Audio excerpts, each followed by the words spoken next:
Sudah, sabar saja, semua yang terjadi ini adalah ketetapan Allah. Nah, inilah sebagian ucapan yang dilontarkan oleh sebagian orang di saat dia mendengar atau dia melihat musibah yang terjadi di daerahnya ataupun musibah yang terjadi kepada orang lain. Mereka, sebagian orang itu ketika mendengarkan musibah, hobinya hanya memberikan nasihat pentingnya bersabar, keindahan setelah bersabar dan lain sebagainya. Apakah itu worth it? Apakah itu cocok? Nah, di video ini akan kita bahas. Oke, bismillahirrahmanirrahim. Kembali lagi di channel kami di Guru Maca. Fenomena saat ini khususnya di Indonesia, ya kita tahu di Indonesia saat ini rupiah lagi melemah, 18.000 lebih. Dan ada cuitan dari salah satu ustaz salafi yang mengatakan bahwasanya mau berapapun rupiah, Allah lah yang menjamin rezeki. Sebenarnya ucapan ini tidaklah salah, tidak salah, sangat benar, karena memang Allah lah yang menjamin rezekinya umat manusia. Akan tetapi apakah ucapan tersebut sesuai dengan konteks yang terjadi saat ini di negara kita? Jawabannya tentu tidak. Karena di realita itu banyak loh orang miskin yang kesulitan. Mereka bekerja harus beli bensin. Dengan melemahnya rupiah tentu bensin akan semakin mahal, sehingga mereka akan pusing, bahkan mungkin akan menderita, karena satu-satunya alat mereka untuk mencari nafkah, yaitu bensin, itu naik harganya, sedangkan pendapatan mereka ini sangat sedikit. Apakah ketika dengan kondisi orang seperti ini lantas kita hadir dengan mengatakan sabar saja, semua ada hikmahnya? Tentu ini tidak memberikan jalan keluar. Orang miskin yang dia hadapi masalah adalah faktor ekonomi, sedangkan kesabaran itu faktor metafisika. Ketika seseorang mengalami dilema, maka kita harus mencari solusi yang sesuai dengan dilema tersebut. Ingat, Islam ini hadir untuk semua manusia dan semua kasus, untuk semua peristiwa. Jadi ketika masalahnya adalah masalah ekonomi, maka Islam harus menghadirkan solusi dalam hal ekonomi. Bagaimana Ustaz Salafi menghadirkan solusi ekonomi? Apakah cukup dengan sekedar memberikan kesabaran saja? Oleh karena itu, untuk kasus seperti ini, tidaklah keliru ketika banyak masyarakat yang mengkritik pemerintah, memberikan data-data yang seharusnya tidak dilakukan oleh pemerintah, dikarenakan yang dilakukan pemerintah itu membuang-buang uang, pinjam sana sini, kemudian uang tersebut, uang yang dipinjam digunakan untuk kegiatan-kegiatan yang tidak produktif, sehingga apa? Utang membengkak, rupiah melemah. Yang korban siapa? Orang miskin. Orang kaya mah enak, uangnya banyak, Mungkin ketika rupiah melemah, mereka masih banyak punya uang, tidak ada masalah. Tapi yang kasihan siapa? Orang miskin. Sekarang lagi Pertamax lagi naiknya dari 12.000 jadi 16.000, kan?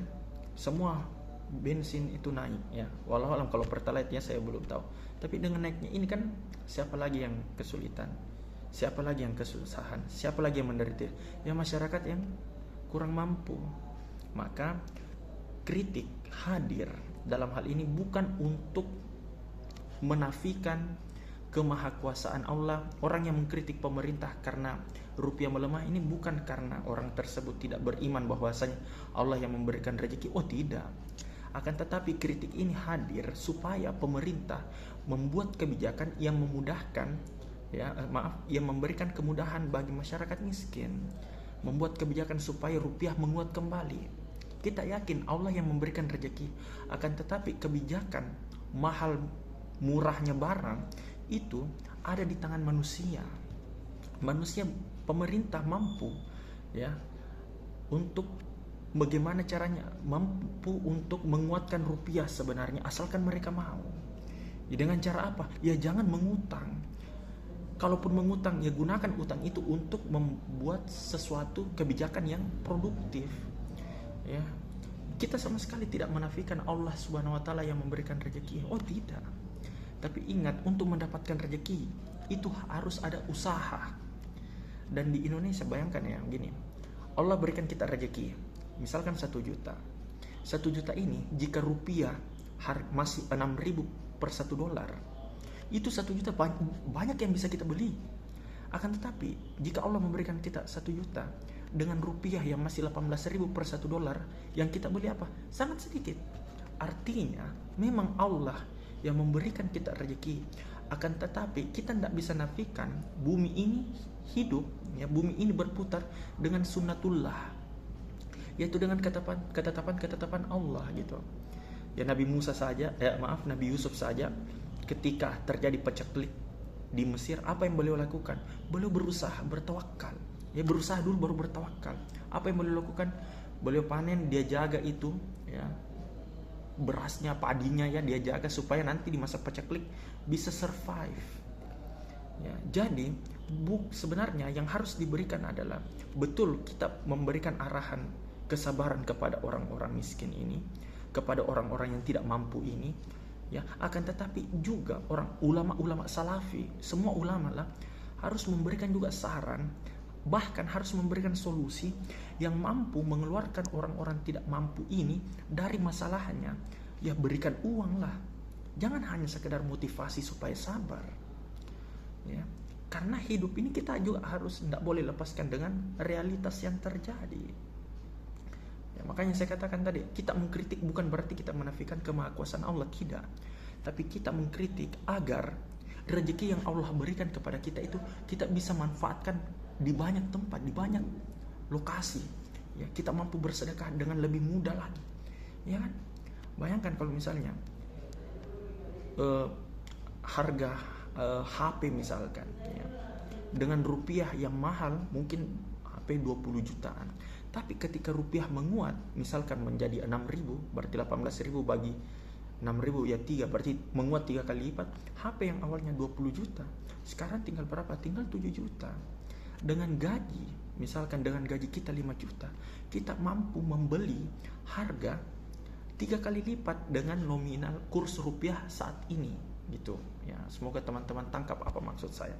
Intinya adalah ketika seseorang mengkritik pemerintah dalam hal melemahnya rupiah ini sama sekali tidak menafikan keimanan tentang Allah lah yang memberikan rezeki. Hanya saja kita ingin agar pemerintah betul-betul care dan peduli terhadap masyarakat yang miskin ini, ya, sehingga masyarakat miskin ini bisa hidup bahagia. Ya, minimal mereka mampu membeli alat-alat dengan mudah, terjangkau, karena harganya murah. Ingat, dolar naik, semua harga barang, bahan makanan, kendaraan, BBM, semuanya pasti akan naik. Memang betul kita punya rezeki, Allah yang mengatur rezeki kita. Akan tetapi tentu di sini ada usaha yang bisa dilakukan oleh pemerintah sehingga rezeki yang Allah berikan kepada kita itu bisa kita manfaatkan dengan lebih maksimal dan bisa kita keluarkan untuk banyak-banyak hal. Mohon maaf, ini yang dapat saya sampaikan. Ya, semoga ada manfaatnya. Jangan lupa like, subscribe, dan share. Assalamualaikum warahmatullahi wabarakatuh.